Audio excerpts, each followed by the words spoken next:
Welcome to the Divine Names Mystery Ministry. In this video, we will go over Article 13 of Question 12 in the Prima Pars of St. Thomas Aquinas' Summa Theologica. In the last video, I sounded a false alarm that Question 12 was the last article. Article 12 was the last article in Question 12. That was wrong. The last article is 13. Article 13 asks whether by grace a higher knowledge of God can be obtained than by natural reason. Objection 1.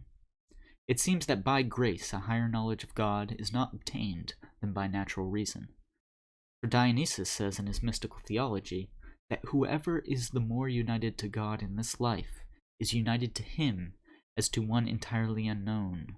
He says the same of Moses, who nevertheless obtained a certain excellence by the knowledge conferred by grace. But to be united to God while ignoring of him what he is comes about also by natural reason. Therefore, God is not more known to us by grace than by natural reason. Thomas replies to Objection 1. Although by the revelation of grace in this life we cannot know of God what he is, and thus are united to him as to one unknown, still we know him more fully according as many and more excellent of his effects are demonstrated to us, and according as we attribute to him some things known by divine revelation, to which natural reason cannot reach, as, for instance, that God is three and one. Objection 2. Further, we can acquire the knowledge of divine things by natural reason only through the imagination, and the same applies to the knowledge given by grace. For Dionysius says in his Celestial Hierarchies that it is impossible for the divine ray to shine upon us except as screened round about by the many-colored sacred veils. Therefore, we cannot know God more fully by grace than by natural reason. Reply to Objection 2. From the images either received from the sense in the natural order, or divinely formed in the imagination, we have so much the more excellent intellectual knowledge, the stronger the intelligible light is in man, and thus, through the revelation given by the images, a fuller knowledge is received by the infusion of the divine light. Objection 3. Further, our intellect adheres to God by grace of faith. But faith does not seem to be knowledge, for Gregory says that things not seen are the objects of faith, and not of knowledge.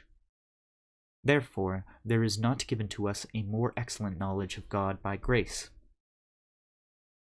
Thomas's reply to Objection 3. Faith is a kind of knowledge, inasmuch as the intellect is determined by faith to some knowable object. But this determination to one object does not proceed from the vision of the believer, but from the vision of him who is believed. Thus, as far as faith falls short of vision, it falls short of knowledge, which belongs to science, for science determines the intellect to one object by the vision and understanding of first principles. On the contrary, the Apostle says that God hath revealed to us his Spirit, what none of the princes of this world knew, as it states in 1 Corinthians chapter 2, verse 10, namely, the philosophers, as the gloss expounds. I answer that we have a more perfect knowledge of God by grace than by natural reason, which is proved thus.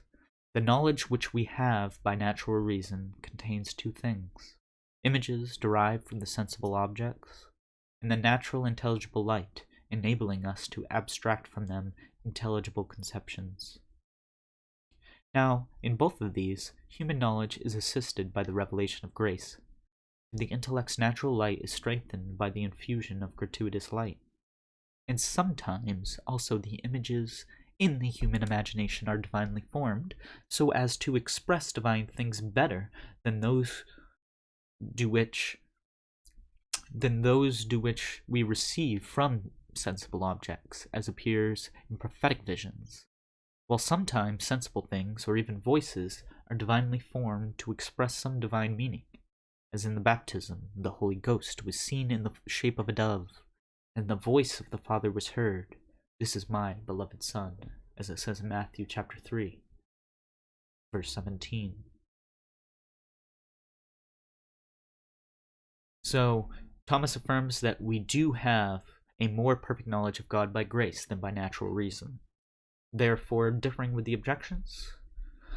And that is the last article of question 12 in the Prima Pars of St. Thomas Aquinas' Summa Theologica.